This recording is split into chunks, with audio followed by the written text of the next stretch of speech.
Hey, my name is Evan Caldwell, and I'm 25 years old.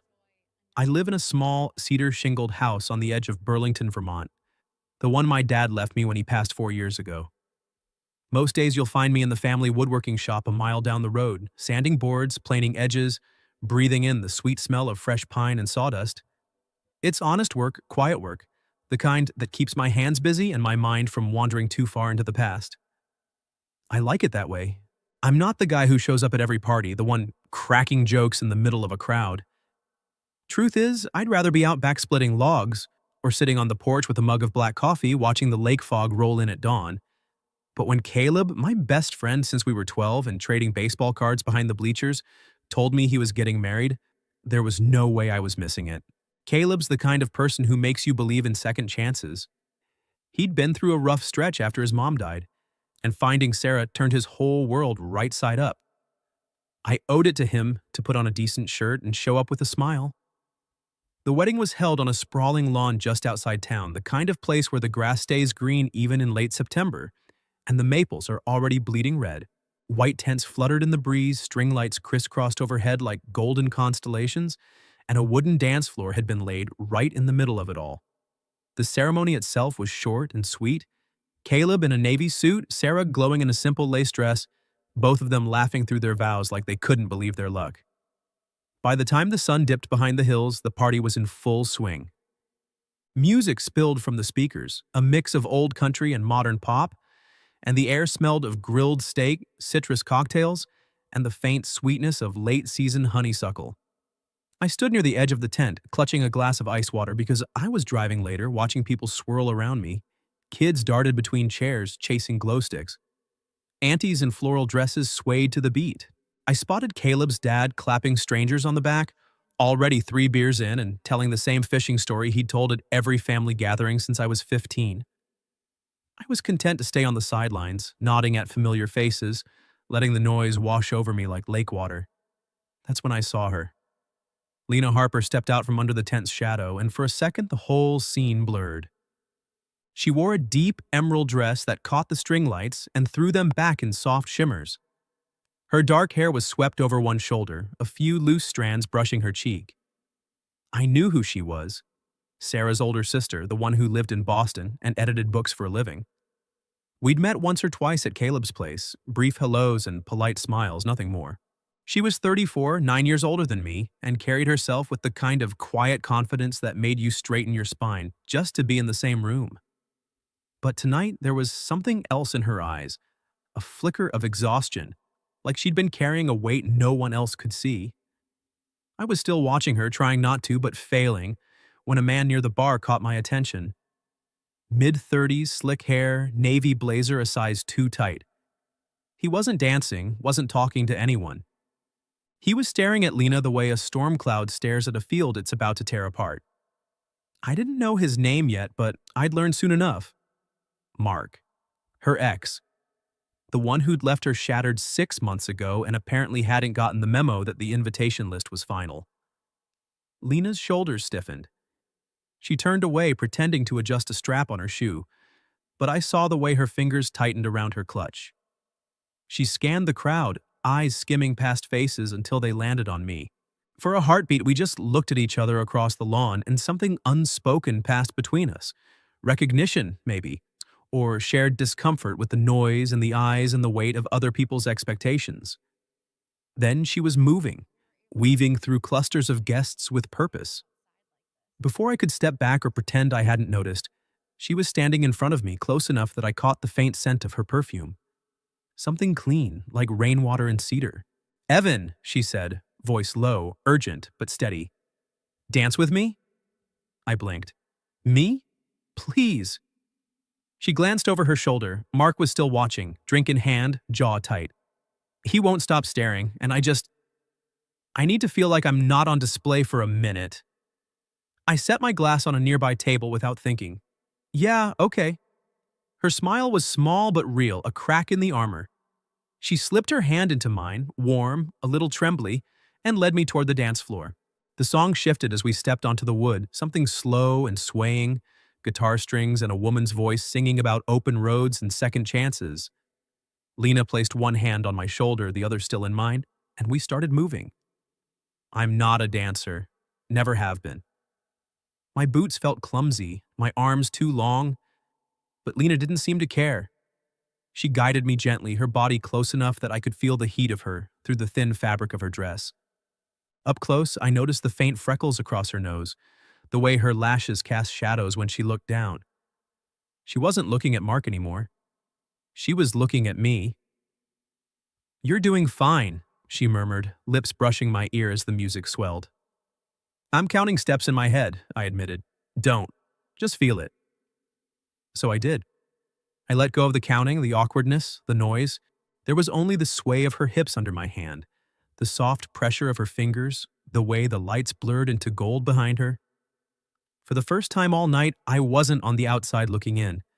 I was right in the middle of something, and it felt like the world had shrunk to the space between us.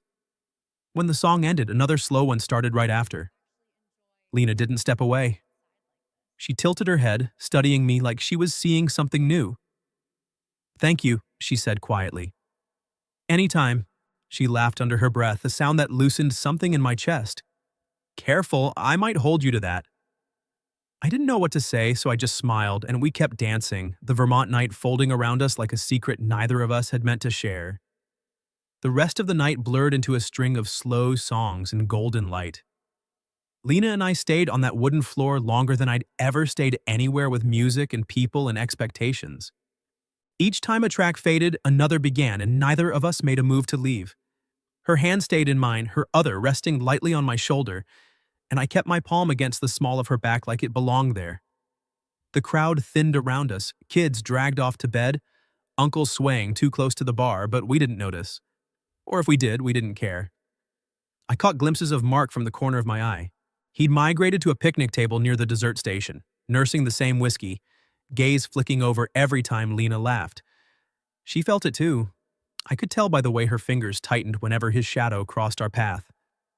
But she didn't pull away. If anything, she stepped closer, her cheek brushing my collarbone when the singer crooned about mending broken things. "You okay?" I asked during a lull between songs. She nodded against my shirt. "Better than I've been in months." The music shifted again, slower this time. A piano melody that made the string lights feel like stars. Lena's hand slid from my shoulder to the nape of my neck, her thumb tracing the edge of my hairline. My pulse kicked hard enough I was sure she could feel it through my wrist. "Evan," she said, voice barely above the strum of guitar. "Tonight's been strange, right?" "Strange in a good way," I managed. She pulled back just enough to look at me. The lights painted soft gold across her cheekbones, and her eyes, green with flecks of amber, were wide, searching. "I keep waiting for the other shoe to drop, for him to come over, say something ugly, ruin everything. But you're still here. I'm not going anywhere." A small smile tugged at her mouth, but it trembled at the edges. The song was winding down, the final notes hanging in the air like smoke. People started drifting off the floor, clapping politely, reaching for fresh drinks. Lena didn't move. Neither did I. She rose on her toes, fingers tightening at my neck. "Let me be selfish just this once," she whispered. Then she kissed me. It wasn't rushed or theatrical.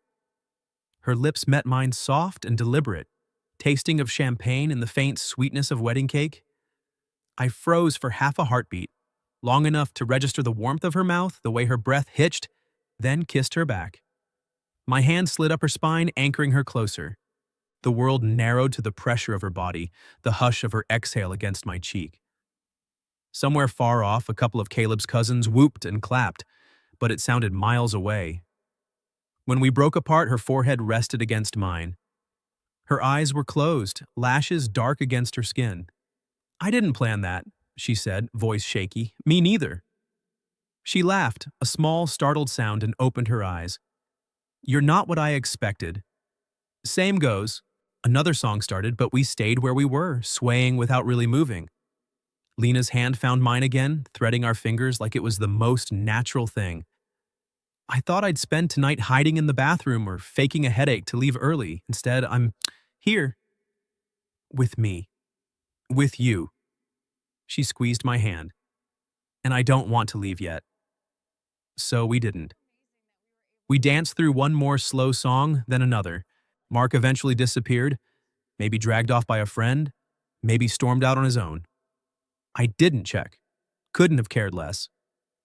All I felt was Lena's pulse under my thumb, the way she relaxed by degrees until her head rested fully against my shoulder, her breath warm through my shirt. When the DJ finally announced the last dance, the floor was nearly empty. Lena lifted her head, eyes soft. "Walk me to my car?" I nodded.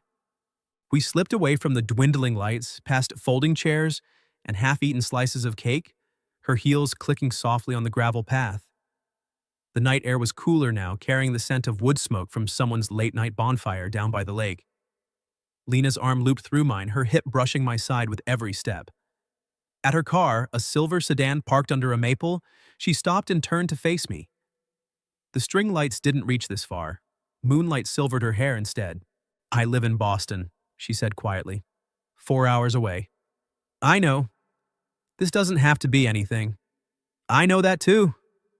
She studied me for a long moment, then reached up and tucked a strand of hair behind my ear. "But I'd like to see you again, if you want." My heart did something complicated. "I want." Her smile was small but steady. She leaned in, pressed one last kiss to the corner of my mouth. Soft, lingering, a promise more than a goodbye. "Text me when you get home safe." "I will." She slipped into the driver's seat, rolled the window down. "Evan?" "Yeah?" "You're not just the guy who saved me from an awkward night." I grinned. "Good to know." The engine hummed to life. She backed out slowly, headlights cutting through the dark, then disappeared down the winding road. I stood there long after her taillights vanished. The taste of her still on my lips, the echo of her laugh in my ears. When I finally climbed into my truck, the cab smelled faintly of sawdust and her perfume. I rolled the window down, let the night air slap me awake, and drove home under a sky full of stars I hadn't noticed before. The defenses we'd both carried into that wedding were gone, melted somewhere between the first dance and the last.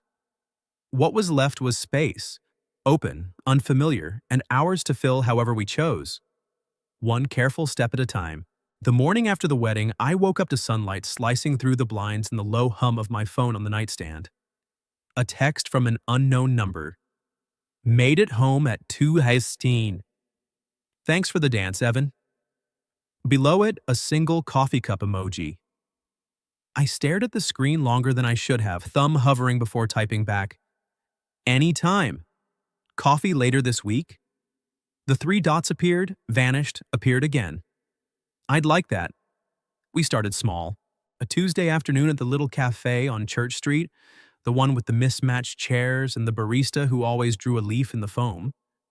Lena showed up in jeans and a cream sweater, hair in a loose braid, looking less like the polished wedding guest and more like someone I could actually talk to.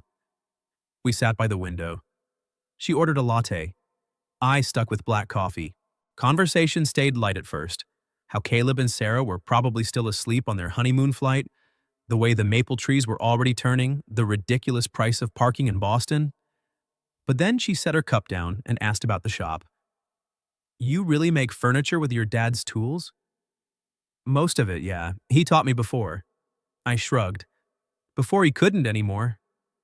She nodded like she understood loss in her bones. "Show me sometime?" So I did. Thursday evening, after the last customer left and the sawdust settled, I texted her the address. She pulled up in that same silver sedan, boots crunching on gravel. I gave her the quick tour, the planer that still had my dad's initials scratched into the base, the half-finished walnut table waiting for its final coat, the stack of cherry planks I'd been saving for something special. Lena ran her fingers over the grain, eyes bright. "This is where you disappear to every day," she said. "Pretty much." She picked up a small carving knife, turned it over in her palm. "I spend my days fixing other people's words. You fix things with your hands. We're not so different." I laughed. "Except your mistakes don't leave splinters." That earned a real smile. We fell into a rhythm after that. She'd drive up from Boston on weekends when her schedule allowed, or I'd meet her halfway if she had a late meeting. Some nights we walked the waterfront trail along Lake Champlain, the water black and glassy under the moon. She brought books, advance copies from authors she was editing, read passages aloud while I sketched table designs on napkins. I told her about the girl who left senior year because Burlington felt too small, how I'd convinced myself I didn't need anyone after that. Lena listened without pity, just nodded like she'd filed it away. One October evening, wind whipping off the lake, we sat on the breakwater with takeout burgers and a shared thermos of cocoa. The sky was the color of bruised plums. She tucked a strand of hair behind her ear and asked, "Evan, do you ever get scared? Of letting someone in, I mean. What if they leave and you're left holding pieces again?" I picked at the label on my cup. Every day. But I figure if I keep the door locked forever, I'm the one doing the leaving. She was quiet a long time. Then, "I used to think love was about being chosen. After Mark, I decided it was about not being left. Turns out both are wrong." "What is it then?" She looked out at the water, lights from the far shore flickering. "It's about showing up. Even when it's messy." I reached for her hand. She let me take it. We didn't kiss that night, didn't need to. The air between us had weight now, history, trust, the slow build of something neither of us was rushing. When she drove back to Boston on Sunday, she left a book on my passenger seat, a worn paperback of Raymond Carver stories, dog-eared at "What We Talk About When We Talk About Love." Inside, she'd written, "For the nights words feel bigger than sawdust." L. I read it cover to cover by the wood stove, the crackle of pine logs keeping time with the sentences. Some afternoons she'd call from her apartment, voice tired from deadlines, and I'd talk her through the rhythm of planning a board until her breathing evened out. Other times I'd send photos, a finished oak chair, the first snow dusting the shop roof, my breath fogging the lens. She'd reply with voice notes, snippets of poetry, a laugh when her cat knocked over a stack of manuscripts, the soft click of her closing a book. One Saturday in November, she showed up unannounced with a paper bag of farmer's market apples and a bottle of cider. We spent the day in the shop, me teaching her to use the lathe, her laughing when the spindle wobbled and sent wood shavings into her hair. By dusk, we had a lopsided bowl, ugly, perfect, and hands that smelled of cedar for days. That night, curled on my couch under the same wool blanket my mom knitted years ago, she asked, "Do you ever think we're moving too slow?" I traced the freckles on her wrist. "We're moving exactly the speed we need." She turned her face into my shoulder, and for the first time since the wedding, I felt the last wall between us crumble. Not with a crash, but with the quiet certainty of wood settling into its final shape. The call came on a Thursday night in late November, right as I was locking up the shop. Snow had started to fall in fat, lazy flakes, the kind that stuck to your lashes and melted the second they touched skin. My phone buzzed against my hip, Lena's name lighting the screen. I answered, expecting her usual soft hello, maybe a question about whether I'd eaten or if the cider was still good. Instead, her voice cracked on the first word. "Evan?" I stopped dead on the gravel, keys cold in my hand. "What's wrong?" "He called. Mark. He was drunk, screaming about how I embarrassed him at the wedding, how I owe him an explanation. Said he's coming up this weekend to talk." A shaky breath. "I told him not to. I blocked the number. But I can't." She cut off, and I heard the unmistakable sound of her trying not to cry. "Where are you?" "On my way. I couldn't stay in the apartment. I'm 20 minutes out." I was already moving. "Drive safe. I'll leave the porch light on." The next 20 minutes dragged like sap in winter. I paced the kitchen, started cocoa, stopped, started again. When headlights finally swept across the window, I was at the door before she'd even cut the engine. Lena stepped out into the snow, coat unbuttoned, cheeks flushed from cold and something else. Her eyes were red-rimmed but dry now, like she'd used the drive to pull herself together. I didn't ask questions, just opened my arms. She walked straight into them, face pressed to my chest, fingers clutching the back of my flannel like I might vanish. She was shaking. Not dramatic sobs, just the fine tremor of someone who'd been holding it together too long. "Come inside," I murmured. She nodded against my shirt but didn't move right away. Snow collected in her hair, melting into tiny rivers down her temples. Finally, she let me lead her in. The house smelled of wood smoke and the cinnamon candle I'd lit without thinking. I took her coat, hung it by the door, guided her to the kitchen table. The cocoa was still hot. I poured 2 mugs, set one in front of her. She wrapped both hands around it like it was the only warm thing left in the world. "I'm sorry," she said to the steam. "I didn't mean to just show up like this." "Stop! I hate that he still gets to me, after everything." I pulled a chair close, sat so our knees touched. "He doesn't get to you. He gets to the part of you that's still healing, that's different." She looked up then, eyes glassy but sharp. "How do you do that?" "Do what?" "Say the thing I need to hear without making it sound like a platitude." I shrugged. "I just say what I see." Silence settled, not heavy, just full. Outside, snow tapped the windows. Inside, the stove ticked as it cooled. Lena sipped her cocoa, set the mug down, stared at her hands. "He said I was using you," she whispered, "at the wedding. That the only reason I kissed you was to make him jealous, that I'd get bored and leave like I always do." I waited. I told him he didn't know me anymore, maybe he never did. She rubbed her thumb over a scar on the mug's handle, an old chip from when Dad dropped it years ago. But part of me wondered if he was right about the using part, about me running when it gets real. I reached across the table, covered her hand with mine. Her fingers were cold, but they curled around mine instinctively. "You're here," I said. "That's real." She turned her palm up, laced our fingers. "I'm scared, Evan. Scared I'll ruin this. Scared I'll wake up one day and decide it's easier to be alone than to risk losing you." I squeezed gently. "I'm scared too, but I'm more scared of not trying." Her eyes searched mine, raw and open in a way I'd never seen. "You deserve someone who isn't still picking up pieces. I'm not looking for perfect, I'm looking for you." The words hung between us. Simple. True. She exhaled, a sound that might have been a laugh or a sob, and leaned forward until her forehead rested against mine. We stayed like that, breathing the same air, the cocoa cooling untouched. After a while, she whispered, "Can I stay tonight? Just here, I don't want to be alone." I stood, pulled her up with me.